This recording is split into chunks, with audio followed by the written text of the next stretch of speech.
Bom dia, pessoal. Hoje eu quero tentar fazer a direta, a live, o bate-papo com a câmera no horizontal.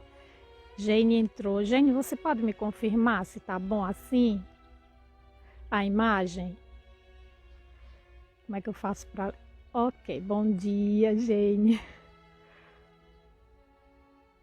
Bom dia, Leila, Ju. Ju, boa tarde. Gente, a imagem tá boa? Tá na horizontal ou posso começar? Ou eu tenho que virar? Eu não gosto da câmera na vertical. Aí eu descobri que a partir de agora estão podendo fazer assim na horizontal através do celular. E eu queria testar. Ok.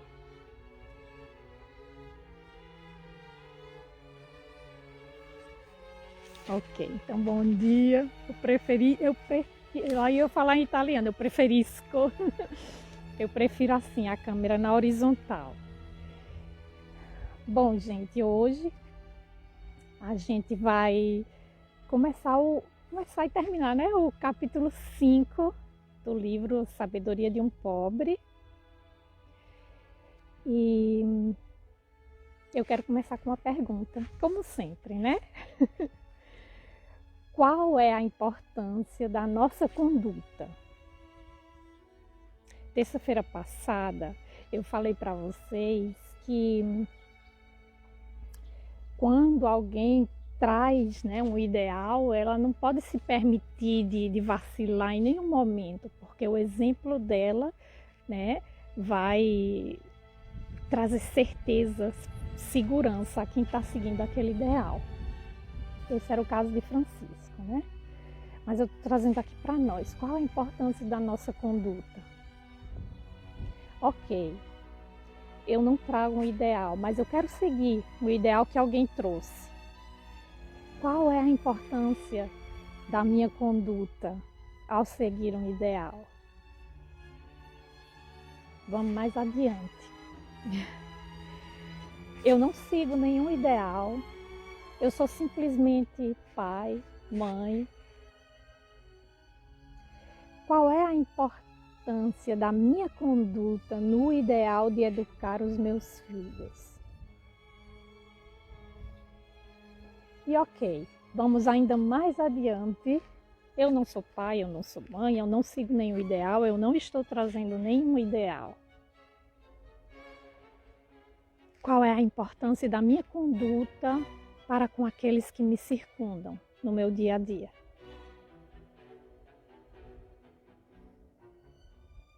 Gera credibilidade, exatamente, Leila. A gente serve de exemplo. Então, a conduta... Vocês perceberam que, por mais que eu vá além, a importância é sempre a mesma? O que muda é a nossa capacidade em italiano diz assim, consapevolezza. Ju, me traduz aí em português. Como é que eu posso dizer? A conscientização da gente. O que muda é somente isso, mas a importância da conduta é sempre a mesma em qualquer situação. E aí eu vou fazer outra pergunta. Qual é a importância do nosso pensamento? Ter consciência de, né, Ju? Eu acho linda a palavra consapevolezza, eu nunca me lembro em português, tá vendo?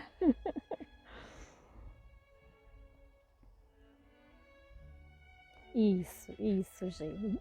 A conduta gera o exemplo, né? A credibilidade, vamos dizer assim. A gente agir de forma ética, né? E o pensamento. O pensamento traz conexões, não é isso?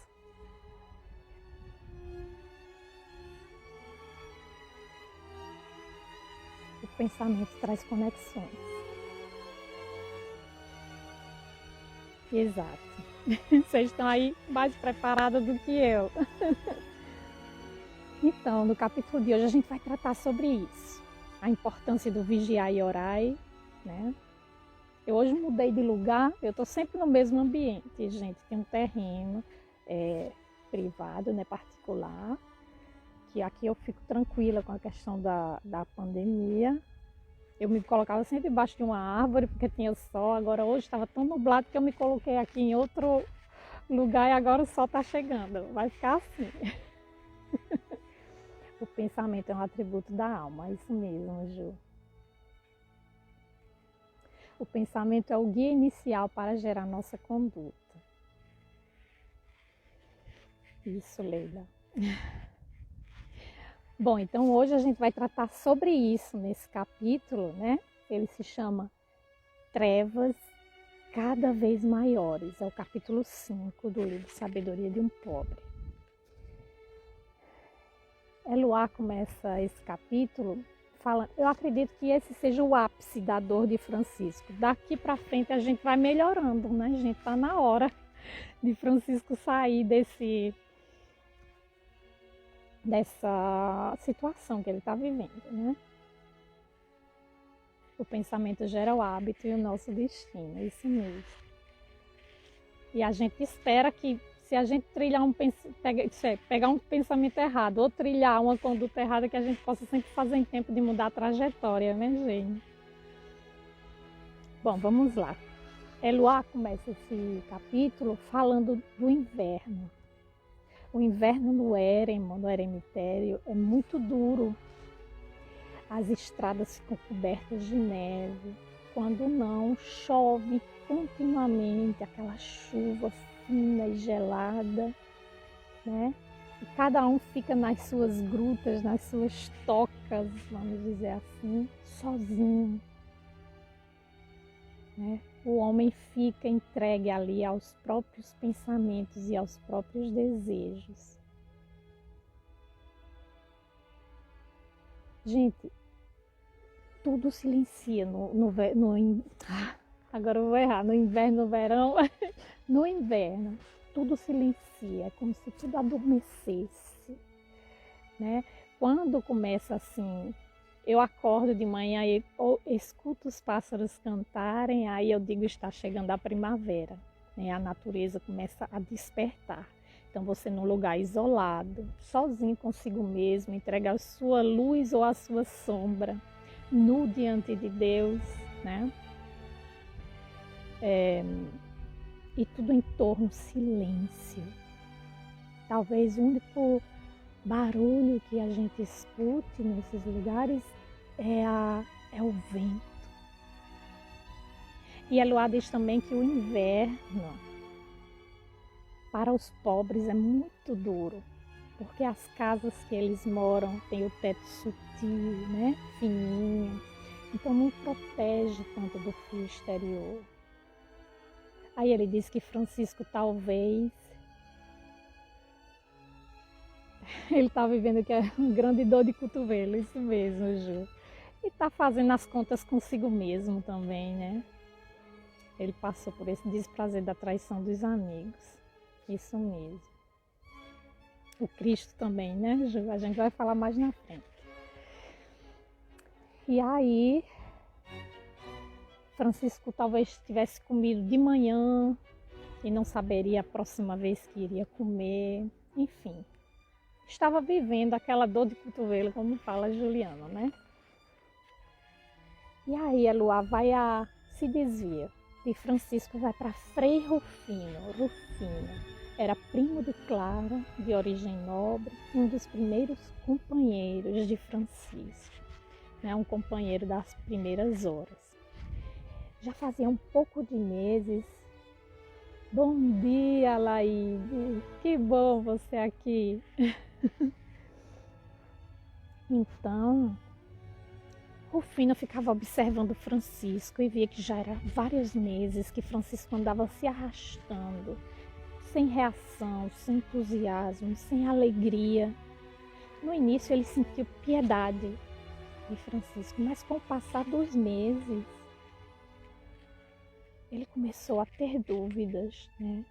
Mas quem sabe se Francisco era realmente aquele santo que todos julgavam?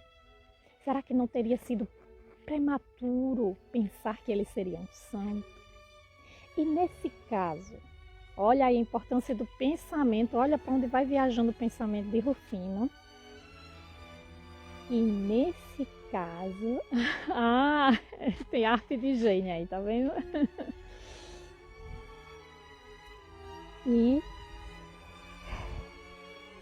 nesse caso, Rufino diz, não seria o caso de eu, Rufino, mostrar a todos como é que se comporta realmente um santo? E aí, todos nós sabemos que nós vivemos mergulhados num mar de pensamentos, de psiquismo, né?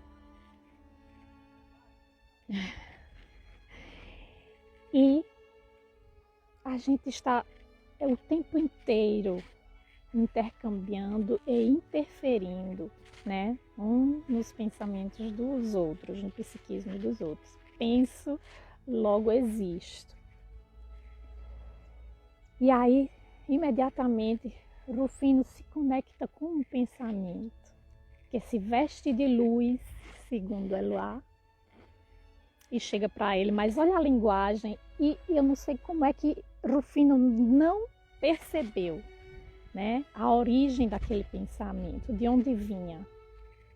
Ele diz assim, Rufino, o que é que você anda fazendo com o filho de Pedro Bernardone? Ele é um pobre iludido que vive agora caminhando sem força nem vontade. A dor dele, neste momento, não é nada mais do que o seu grande orgulho ferido. Me escute, eu sou o filho de Deus e sei quem são os meus escolhidos. Francisco se engana e engana todos aqueles que o seguem. Ele faz o papel de inovador usando o evangelho para isso. Deixe ele se perder sozinho, se salve enquanto é tempo. Vocês imaginam, gente? Quando é que Deus exclui dessa forma qualquer ser humano, né? E aí ele diz, vá fazer a vida dos eremitas, se isole, faça a vida santa, é um caminho já experimentado e santo, bendito. Guarde de falar, não vá dizer para Francisco o que eu estou lhe dizendo. E nem vá conversar com ele, porque ele pode ainda te seduzir. E aí Rufino não volta para a comunidade, certo?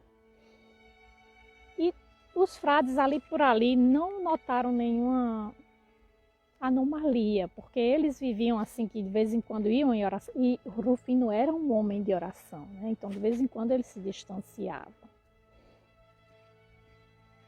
E aí Rufino, quando escuta tudo isso, diz, não tem dúvida que foi Deus quem falou comigo.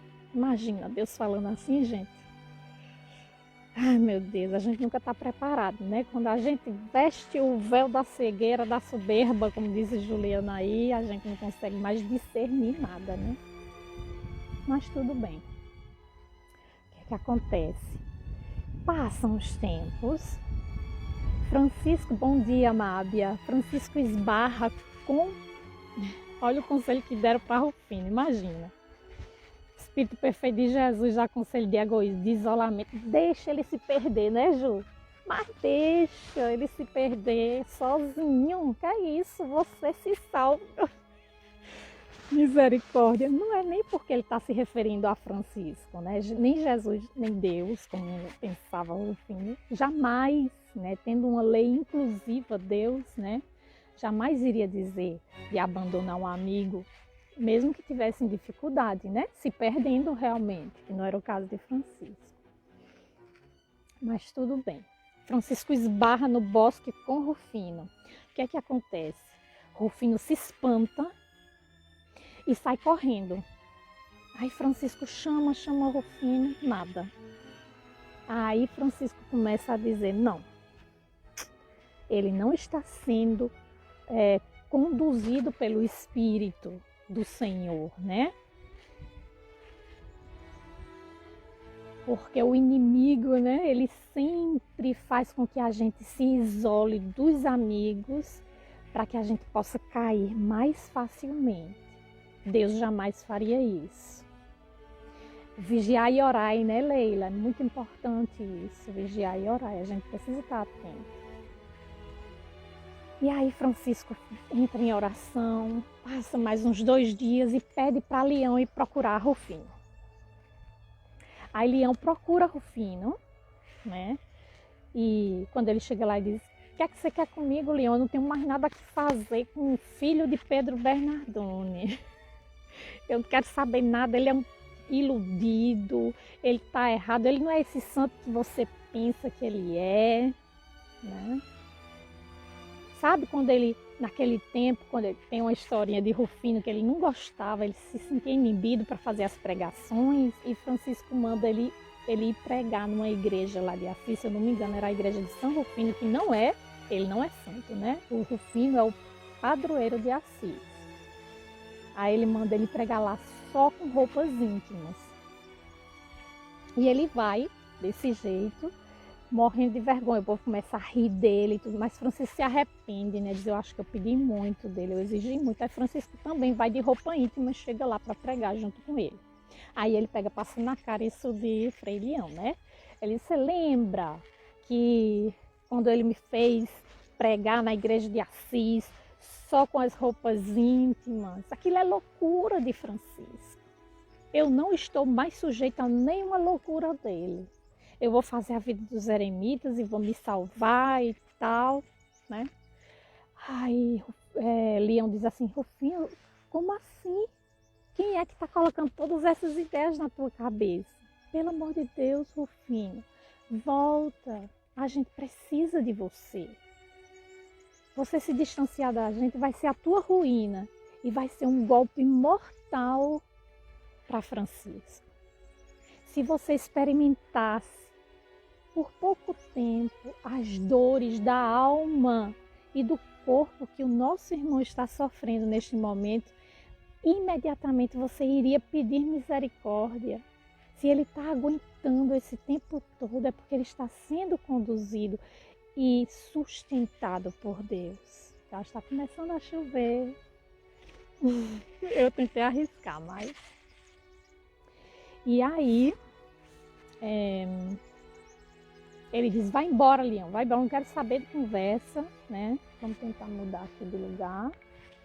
Onde é que eu vou? Vou tentar aqui, ó. Pelo menos está bem fininha a chuva, eu acho que aqui a árvore vai me proteger. E então, Leão chega para Francisco, conta a sua conversa com Rufino. Francisco vê o perigo, né, a situação dele e fica pensando o que é que pode fazer para ajudar a Rufino. Passa mais uns dias, ele pede para Leão voltar lá de novo. Leão volta e não tem jeito, mais irredutível de antes. E aí ele volta para Francisco, não tem nada que fazer. E aí Francisco diz: ai de mim, Leão, é tudo culpa minha, eu não soube sofrer como deveria. Não soube dar o exemplo, né, da suportação da dor. E estou sendo abandonado pelos amigos da primeira hora. E aí ele diz: é por causa de mim que eles estão se desperdendo, né, do meu exemplo, da minha conduta. E aí Leão diz: mas o Cristo também na hora da sua agonia foi abandonado pelos seus amigos.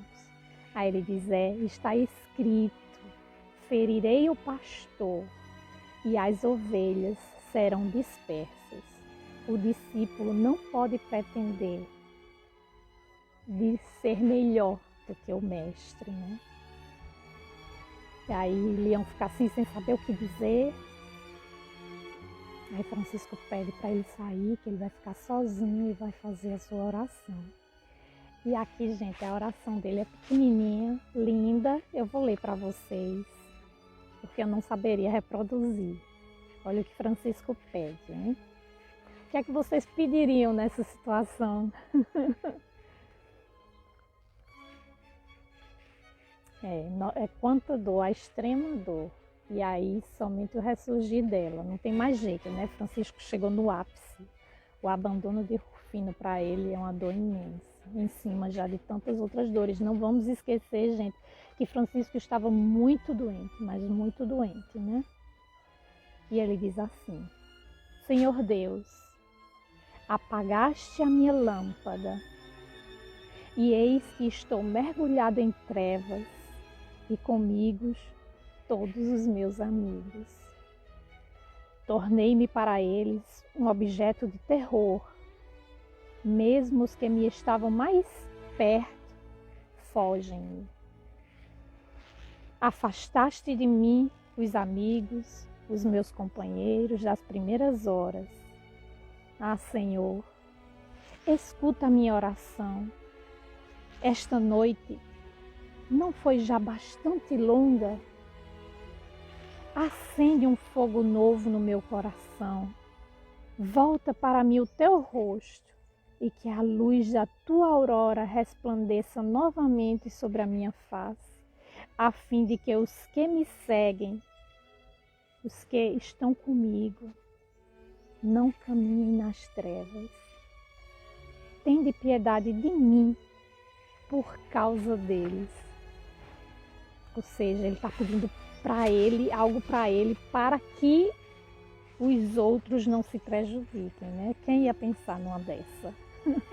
Aí a Luá diz assim: não longe dali, uma porção de neve caiu do cimo de uma árvore.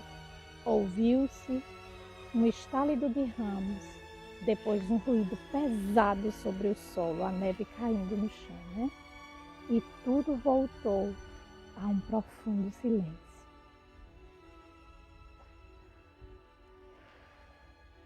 Então, gente, aqui a gente termina o capítulo 5. Eu acredito que seja o ápice da dor de Francisco, porque o capítulo 6 se chama assim: será a aurora que desponta. Então, finalmente, né, a prece de Francisco vai ser ouvida.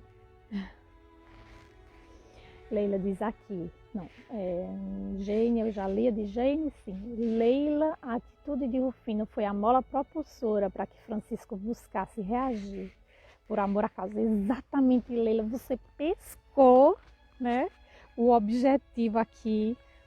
Como a gente, né, a gente pensa que o mal tá ali, né, mas não tá fazendo bem. Então, aquilo serviu para que Francisco finalmente pudesse sair daquele estado de estagnação, né, que ele estava vivendo já durante todos aqueles meses. Muito perspicaz.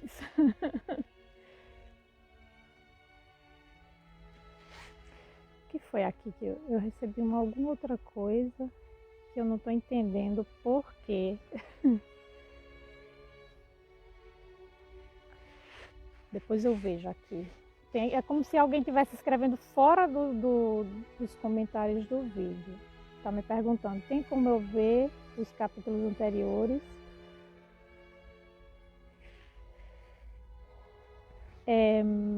Eu não sei quem está me escrevendo, mas eu acho assim o Facebook muito desorganizado para organizar os vídeos, né? Então eu estou descarregando e vou colocar em todo caso no YouTube da página O Sol de Assis Recontando Francisco, porque assim fica lá uma playlist, né, tudo organizadinho na ordem dos capítulos, tá bom?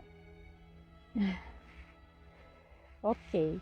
Então, gente, a gente terminou mais um capítulo. Eu não vou me ficar aqui conversando, porque estou arriscando de tomar um banho de chuva e molhar também tudo que eu estou aqui para fazer, todo o material que eu estou aqui para fazer a direta, a live com vocês, tá bom? Então está sendo um percurso muito enriquecedor, essa troca de ideias com vocês, né? Leila falou uma coisa importantíssima e acho que a gente precisa vigiar nossa conduta, nosso pensamento e perceber que o mal vem para nos impulsionar, né, a sair daquele estado de estagnação em que podemos nos encontrar. Então é isso, gente. Obrigada pela companhia. A gente volta terça que vem, esperando num dia melhor com sol, né? Que o sol de Assis venha brilhar aqui, terça-feira. E a gente vai com o capítulo 6, que é bem mais esperançoso, né? Um beijo no coração de cada um. Fiquem com Deus. Até terça. Tchau, tchau. Paz e bem a todos.